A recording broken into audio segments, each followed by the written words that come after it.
It's so good to see you. Good morning, Dana. It's great to see you again, too. Well, I'm really excited for this conversation today, and I'm going to introduce you to our audience. So this morning, I am really happy to have Dr. Elizabeth Stanley with me. She is a professor of security studies at Georgetown University.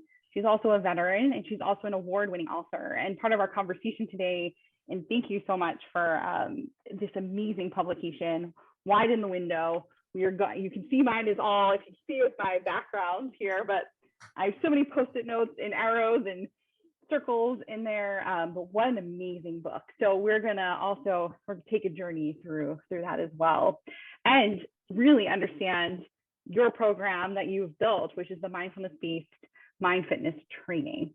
So I'm so excited to dive in. So thank you again for making the time. It is my pleasure to be here. I'm looking forward to our conversation. So I think I would love to just start with knowing a little bit, if you'd be willing to share about your story, because I think in reading the book and learning even more about your story, I think it's so powerful to share with our audience. So if you'd be willing to share a little bit about your story and how you landed in this work. Of course. I think those of us who work as researchers and teachers and writers often research and teach and write about what we need to learn for ourselves. And that was certainly the case in my situation here. I was in some ways exhibit A of everything I talk about in Widen the Window. I experienced a lot of stress and trauma in my life, childhood adversity, sexual violence from a young child through college. And then I served in the military. I come from a long military family, and then served in the military myself. I was in the Army as an intelligence officer overseas, so stressful military training, 2 deployments to the Balkans. And on one of those deployments, I had a near-death experience and needed to be resuscitated. And so there's all of these like accumulation of things. And through all of it, I coped the way most of us in our society have been socialized to cope, which is to say, I shoved it under. I compartmentalized it, I suppressed it, I powered through. And there's a lot of value in being able to do that during extreme stress events. I mean, there's some situations where you really do need to be able to just suck it up and drive on.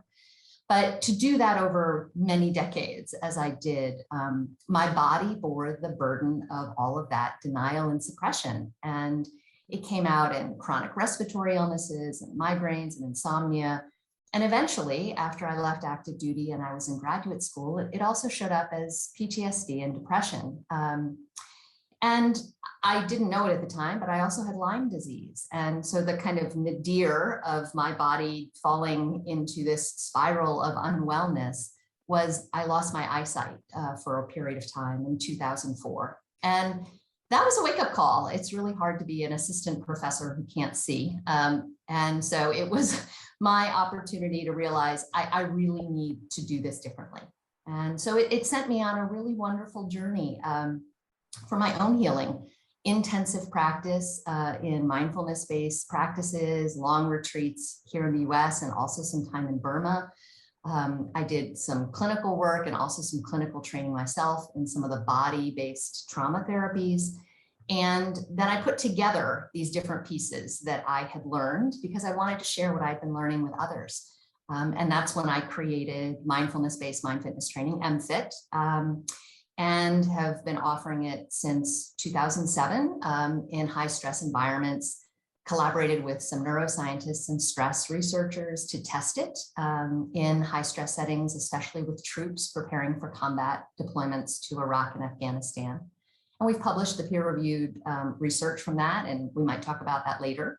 But there's nothing in all of that journey that culminated with the book, Widen the Window, Training Your Brain and Body to Thrive During Stress and Recover from Trauma. It's a whole art. There's nothing in that art that I didn't first learn in my own mind and body. And for me, at least, it was really important to understand all of what I share in the book, the science, and to realize that there were reasons why my mind and body were acting the way they did. So I didn't take it quite so personally. And to also realize there was sort of natural law driving it And then there were leverage points where I could turn the natural law in other ways so that it could really begin to heal and I could thrive. And that's what I wanted to share with readers, both in the course, and people can take the course or do the book. Either way, I want people to know that there are these leverage points that we can access that can really make a huge difference. Well, I just want to share a note of gratitude first for just sharing all of that story, which I had the privilege of reading in the book that you share. And also just this, and then sharing not just the journey, but your research. I know you just mentioned some of the peer-reviewed work, and really getting to know why some of the things happen, which I feel like COVID right now is definitely a moment where we're really leaning into what you're focusing on in terms of both stress and trauma, but we also don't talk about the recovery piece, which I think that is what is so critical about your work. It's finishing the stress or trauma cycle in a way. It's how I make it make sense in my brain. Yes. No, there are lots of ways that high stress organizations have really adapted and cultivated training techniques and training regimens to try and be able to improve performance during stress. And there's nothing wrong with stress inoculation training and some of these other techniques. The point that I make in the book is that they're incomplete because they are missing this really important focus on recovery. And, you know, there's some really interesting research, as I lay out in the book, about with firefighters, and it's been replicated now in some other settings where, you know, most stress inoculation training is designed to help us feel more comfortable during stressful situations so that when we encounter them again later in the real world, it's not going to create quite so much stress for us. And there's a scientific reason for that. You know, our survival brain perceives things. It's always doing this unconscious threat appraisal process, scanning our inside of us, outside of us, and asking, you know, is this threatening or challenging? When the answer is yes, that's what turns on stress arousal. But part of that appraisal process and part of what makes it find it more threatening or more challenging is if an experience is novel or unpredictable or uncontrollable or threatening in some way to our identity or to our physical survival. And as you just mentioned, Dana, COVID is actually all four of those things. But much stress inoculation training is designed to make things less novel, to sense that it's less uncontrollable, less unpredictable, so that we'll have less stress. And it works to a point, but it doesn't include any of the recovery. And so it's training people to turn the stress arousal on and to function while the stress arousal is turned on, and to function relatively well while the arousal is turned on. But it's never focusing on the turning it off. And that's what over time leads to building this stress load in our body that has this really intense wear and tear on our system, so that eventually it shows up as a variety of different symptoms. And we don't connect the dots between what happens all those years later and the choices that we made with our training and our day-to-day habits. You know, I certainly didn't make those connections. And I don't think a lot of organizations do either, because they're so focused on what's happening right now, what's the next big crisis, can I keep, you know, moving? And so it takes a bit of a mind shift, and I think some organizational cultural shifts too. Absolutely. And I'm so glad you brought in this idea too of there's an external and an internal component of this, which brings me to this whole idea of the widen the window, Can you talk a little bit about that so we can understand what that means? Yes. So the window, for the title of the book, such an important concept. I named the book after it. The window is our window of tolerance to stress arousal. We each have one, and it is wired throughout our lives. It starts being wired even while we're still in the womb, actually, in the third trimester while we're still in the womb. And it's wired throughout our lives through repeated experience. And the window, when we're inside of our window, the two main pathways that our brain makes decisions by, in the book, I talk about this as the survival brain and the thinking brain. But Daniel Kahneman, in his book, Thinking Fast and Slow, talks about it as the thinking fast is the survival brain pathway. Thinking slow is the thinking brain pathway. These two pathways can work together in an optimal way when we're inside our window, so that we can take advantage of the cues that our survival brain is giving us about our safety, about our relationships, about possible danger or threat. And that shows up in emotions and physical sensations. And we can register that and use that information in addition to having all of our thinking brain functions fully online, our ability to focus our attention, to take inputs, to make conscious decisions, to creatively problem solve, to interact with others. So when we're inside our window, we have access to all of that suite of things, including willpower, so that we can, overcome cravings or stop that impulsive, nasty comment that we might have wanted to blurt out. And all of that's available to us when we're inside our window. And people who have wider windows can function better during stress because they keep all those functions online. They can really connect with other people during stress and give and receive support. They're much more flexible when life throws curveballs and their plans get interrupted. They're much more tolerant of uncertainty and ambiguity, and much less likely to take neutral or ambiguous things and immediately make them wrong or bad. And all of that's great in stressful situations. So people with wide windows have a lot of capacity. However, as I lay out in the book, we can narrow this window. And there's 3 pathways by which we can narrow it. And it comes from repeated experiences of turning stress on and never turning it off, like we were talking about a moment ago. So that first pathway is childhood stress and childhood developmental trauma.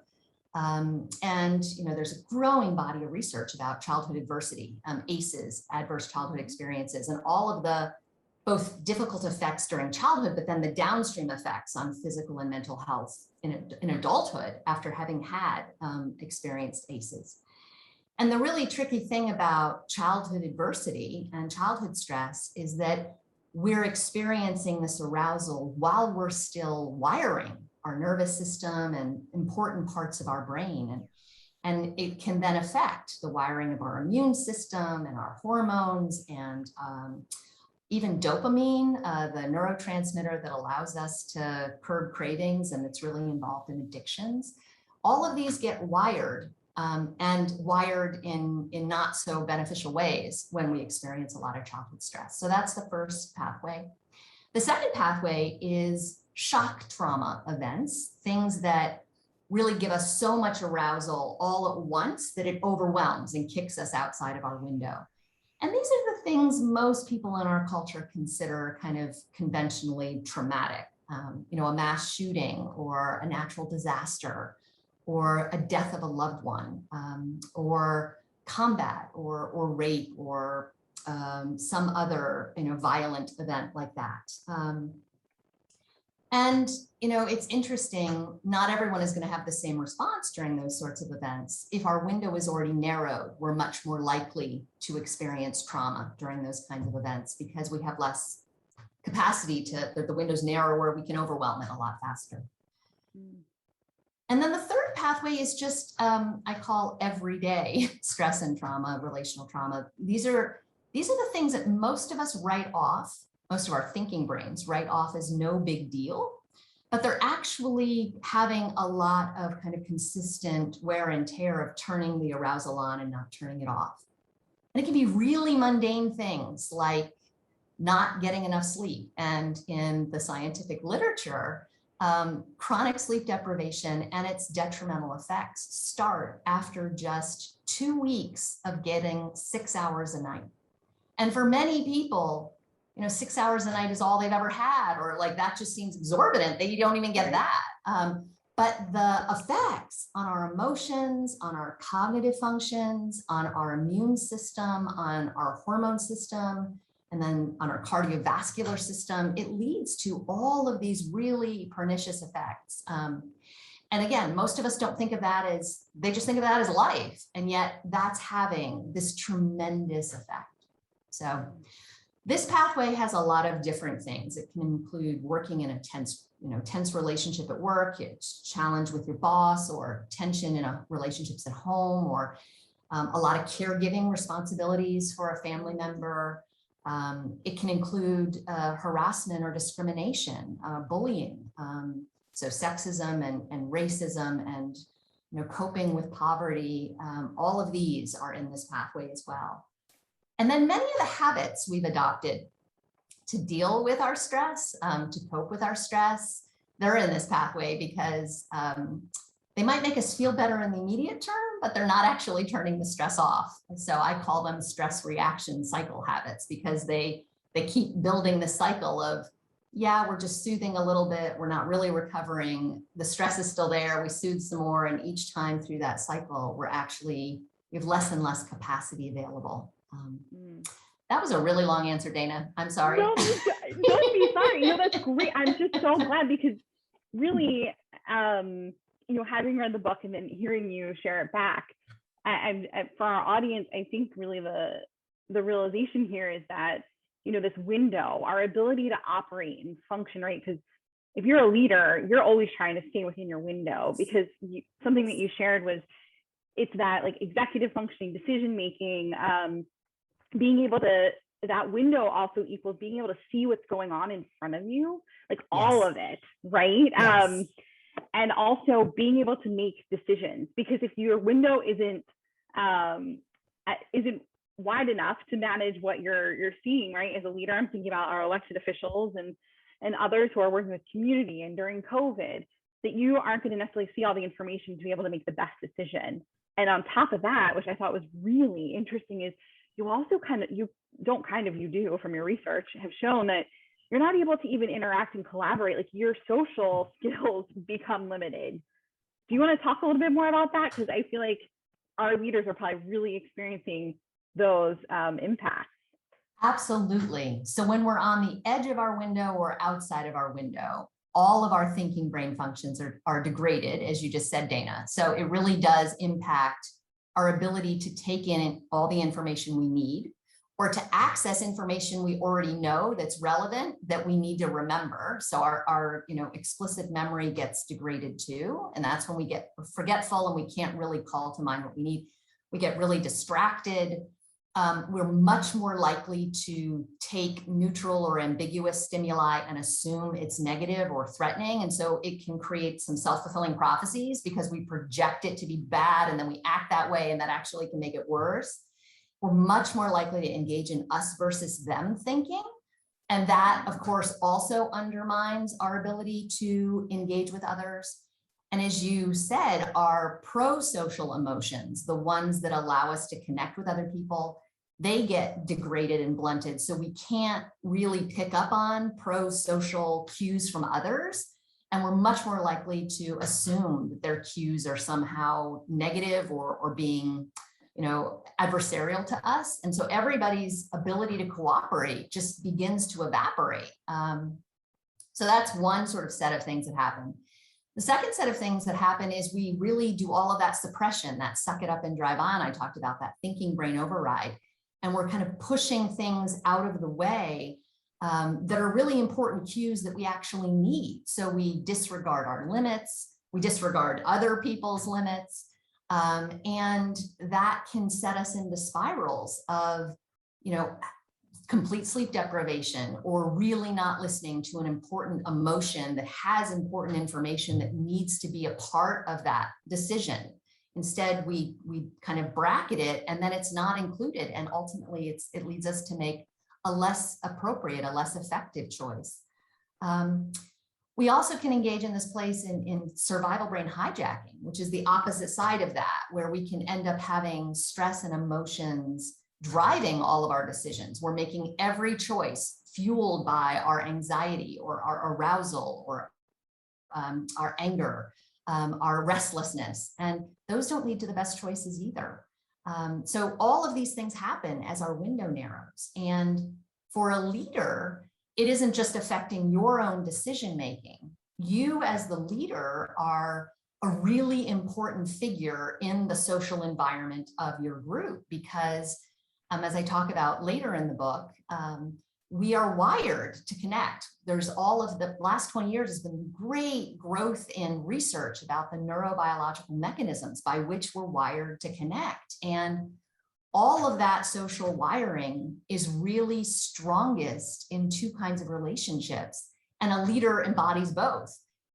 It's strongest in relationships that have attachment bonds. So between romantic partners, very close friends, and parents and their children. And then it's also really important in relationships that have power differences, like a teacher with their students, or a boss and their subordinates, or a leader and their followers. And the thing is, from the perspective of the survival brains of the followers that the leader is leading, those followers see that leader as an attachment figure, in addition to also being the boss. And so what's going on inside the leader's mind and body is having this very powerful and profound unconscious automatic resonance into the people around them. So if the leader is outside their window, the leader is conveying stress emotion, stress contagion, emotion contagion, and the leader is setting the conditions for the people around them to then become more stressed. The leader's choices, either getting kind of more rigid and micromanaging, or making very erratic decisions, or setting the group into kind of tense connections because they're not, the cooperation has evaporated. All of that then sets the conditions for chronic stress for the followers. And it fuels this really vicious cycle for the entire organization. But conversely, if the leader has a wide window and the leader is inside their window, they're taking their emotions and limits into account when they make decisions. They're taking their people's emotions and limits into account when they make decisions. They're communicating from a calm place. Their thinking brain functions are fully online. They're able to connect with others and really read them and take what's going on with them into account. All of that has this very grounding and calming and creative effect on the whole group. So it's like, which direction do you want to go? Do you want to feed this vicious cycle, or do you want to feed this very virtuous cycle? And what's going on inside the mind and body of the leader is a critical driver of which of those cycles you're going to go down. I'm so glad you just brought it into not just from the individual, but now putting that individual out in community or in connection with others. Right, it's exactly it. When you're in a leadership position, it's not just you on an island. And some things you spoke about too, to connect what's happening inside and then what can happen externally, I think fuels a lot of what our leaders see as difficult moments that they might be encountering. Not that they might be, I know they are encountering right now. So I'm sure those who might be listening to us are probably saying, okay, I see what happens when my window is narrowed. I can see like this great space, where when it's wide and I can have access to all of these critical functions that I needed to lead. So how would a leader start to figure out, okay, I don't even know what my window is, so I don't even know what I need to do. What would you say to them?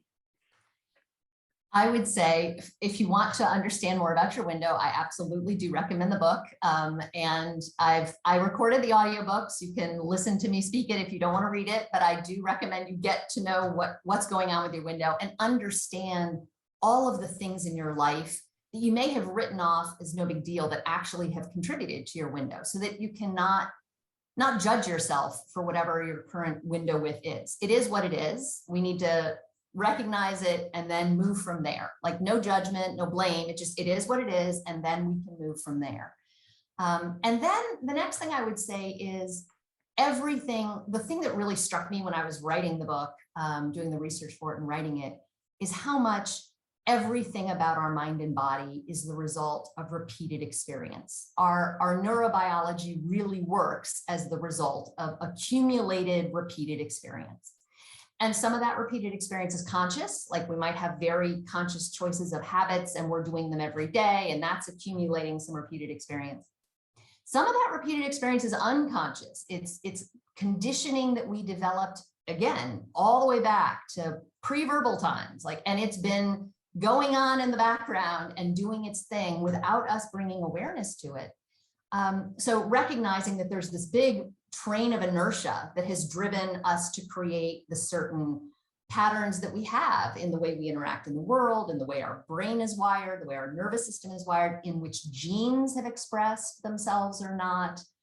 I talk about neuroplasticity and epigenetics, these two kind of main ideas of repeated experience affecting the brain and nervous system and affecting gene expression.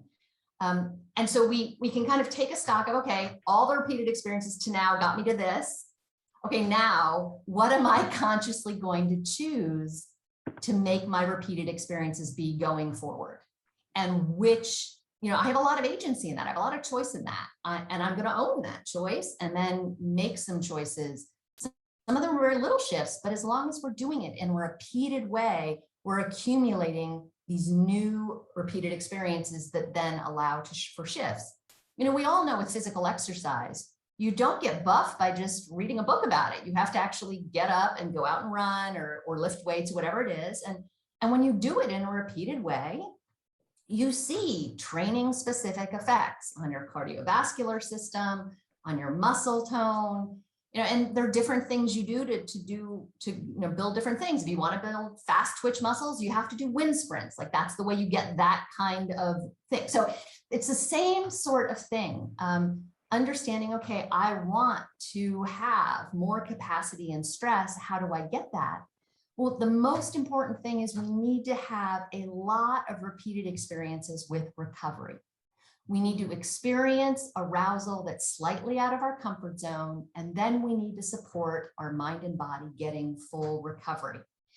And for many of us, when I often explain this concept to leaders, they say, oh, so you mean doing AARs, after action reviews? Like, no, that's a particular kind of recovery for your thinking brain to analyze what happened, but that's not the kind of recovery I'm talking about here. Okay. So the recovery I'm talking about is allowing your survival brain to perceive that you're grounded, that you're safe, that you're stable. And when the survival brain perceives that, it automatically, because we're wired to do this, it automatically will turn on all of the recovery and discharge functions that allows us to expel the stress hormones and all of the adjustments it made to turn on to get us into that activated state. It does the reverse to turn that all off. It shifts what's going on with our organs. It shifts what's going on with our body temperature and our digestion and where our blood is flowing and what's going on with our hormones. All of that happens when we can create situations for our survival brain to perceive safety. And so towards the end of the book, I lay out 5 window widening habits that people can invest in. Not everybody's going to want to do all 5. That's why I gave you 5 choices, but any of them, when we do them in repeated ways, that means like every day, repeated ways, when we're really doing this on a regular basis, it accumulates experiences with recovery. And when we do that, our system can come back into balance, and that actually widens our window so we have more capacity for future stress. Well, I was just going to see that those habits are really powerful, right? Again, to someone who's brand new to this, I want to pull out a couple of things. I think first off is the being well. I'm going to use that big umbrella, but it's more than that. It's intentional wellness, because I know you mentioned habits in terms of being healthy, in terms of exercise. You just noted that. I won't give them all away so others can go explore on their own. But also this constant training. And I know we didn't actually define mindfulness-based mind fitness training, but that is actually what you're talking about here, just to share that with our audience. So is there a piece of that that you'd like to share with our leaders to explain that? And again, the book does walk you through the exercises, gets you to build your awareness in terms of what's actually happening, which I have to say, for those who pick up the book, that is probably the most powerful moment, is reading through what is actually happening when I'm like having my moment that I might call my dizzy spiral. I'm like, oh my gosh, I'm in a dizzy spiral. But that said, it leads us to this mental fitness work. Would you be willing to just share a little bit with our leaders about why that's important? It's in the book, but yes. Absolutely. So we have innately within us this capacity to have a wide window, but most of us have wired these other patterns that are blocking that and narrowing our window. So the most important piece about training our minds to be able to track what's going on inside of us, our body sensations, our emotions, and also to train our attention to be flexible so that we can redirect it when it is being pulled in a way that's not so helpful. Because wherever our attention is in any moment, whether we're consciously aware of it or it's unconsciously being drawn somewhere, wherever it's being drawn, that leads to profound ripple effects through our survival brain and then our nervous system and our body. And for most of us, we're not aware of where our mind is being directed. Our attention is caught on something that actually the survival brain is perceiving as threatening. And so it's turning on stress and never turning it off. And that's going on as like this background screensaver behind the rest of our lives. And it's just turning it on and never turning it off. And we're narrowing our window and we don't know why we keep feeling bad and we're in these awful cycles. So the best way to interrupt that is to go all the way back to that screensaver and figure out what's going on. Where is my attention being drawn? And what are the effects it is having? How is it rippling into my mind and body? When, as I've said again, when our survival brain perceives safety, then the cascade is in the direction of recovery and coming back to our neurobiological baseline. So knowing where our attention is, that's the first part of the training. Secondly, knowing how to recognize if it's not where we really want it to be, it's not in a necessarily effective place right now, to be able to willfully, without blaming ourselves, without judging ourselves, willfully choose to redirect it to somewhere that's more effective. And then to be able to sustain the attention there to allow some of those shifts to happen.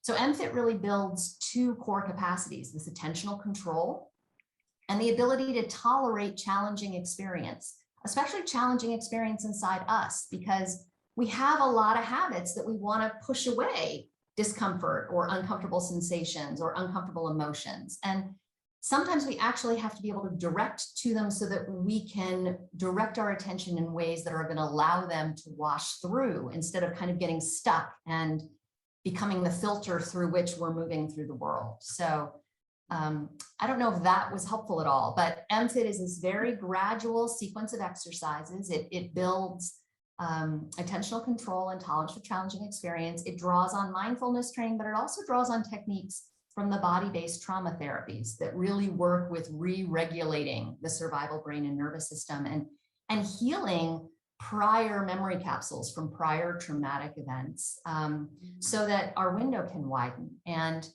our published research has shown a really wide range of ways that the window has widened with the Marines and the soldiers that we train before combat. Better cognitive performance, decrease in negative emotions, parts of the brain implicated in the pain distress network and in emotion regulation and impulse control, those parts of the brain firing much more effectively to match the patterns of other research about Navy SEALs and elite athletes, really elite performers, to match that pattern. And big changes in physiological self-regulation. So we had them wear bioharnesses while they did combat drills, so we could get moment by moment their heart rate and breathing rate. And we took blood biomarkers, and all of those markers showing a wider window, more arousal during the moment that really mattered, but quick recovery back to baseline. And improvements in biomarkers of resilience, neuropeptide Y, and improvements in biomarkers of immune functioning, insulin-like growth factor, and then longer sleep and a better sleep quality with fewer sleep aids. So all of those are signs, that the window can be widened. And this happened in these troops. They were practicing on average about 12 minutes a day. It does not need to be like you're overhauling your whole life.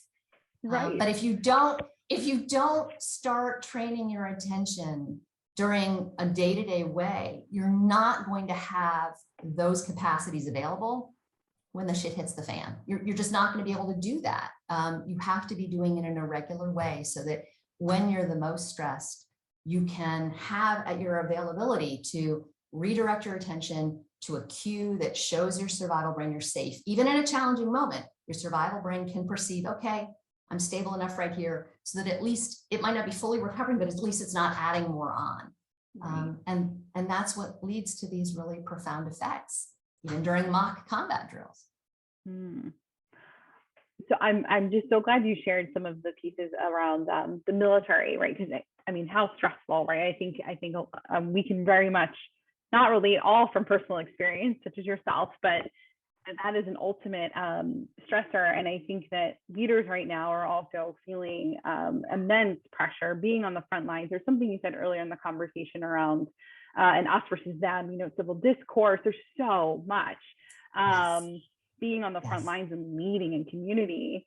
And so I just want to kind of summarize and reflect back that this idea of really dealing with all of these things we're carrying along with us, because each incident, each challenge, each thing that we've encountered, forget about our past, right? Like we're gonna keep adding to this kind of wagon we're pulling with us.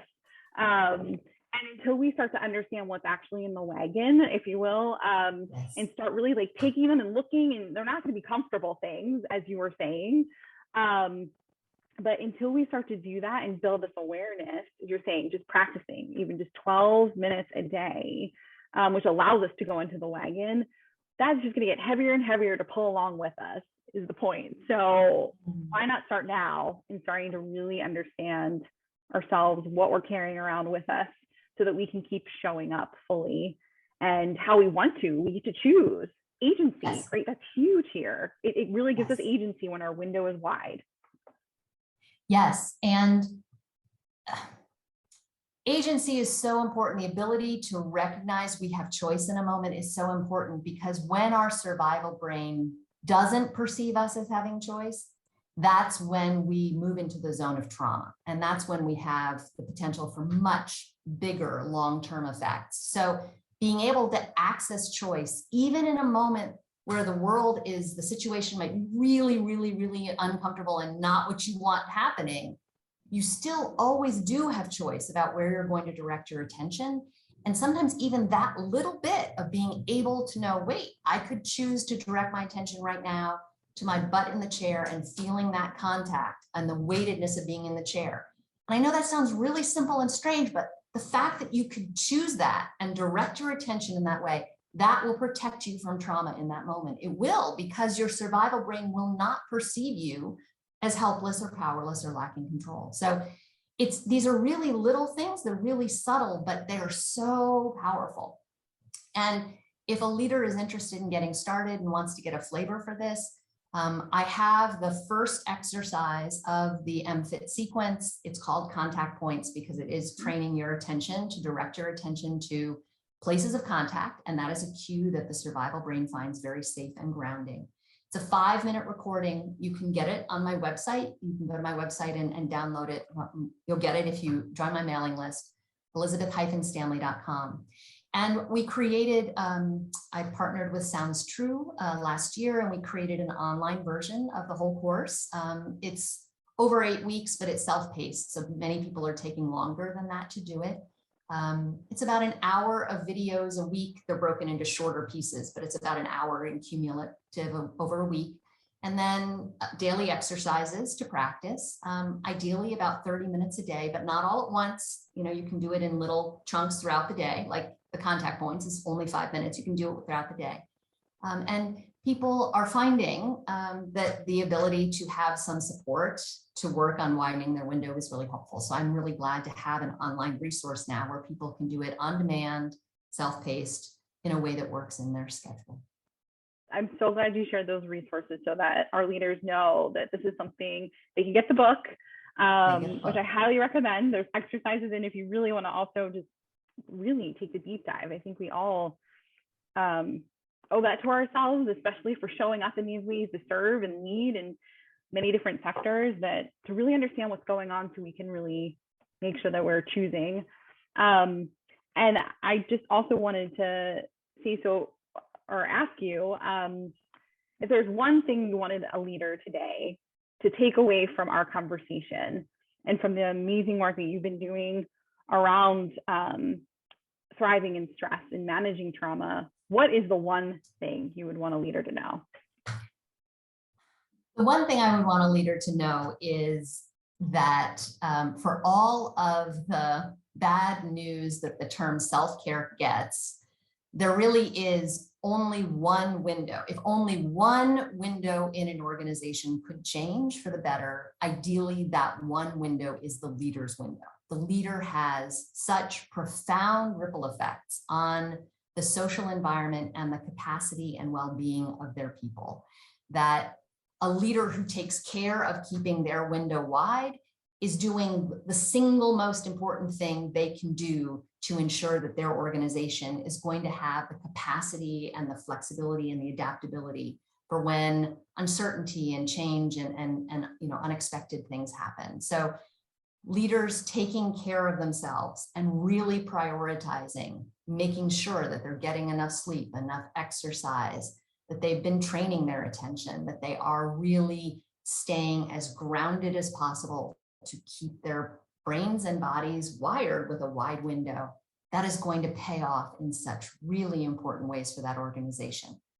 And that is not selfish. That is actually the kindest, wisest choice they can make for themselves and their organization and their people. It's not selfish at all. Oh, what a wonderful way to end this conversation. Thank you so much for joining me today. Thank you for the opportunity to get to read through the book and just share this with those that are listening. So I just want to share immense gratitude with you. Thank you so much. Thank you so much, Dana, for what you are doing and bringing resources together for leaders. And I do hope that this has been helpful for some of them. I've really enjoyed our conversation today.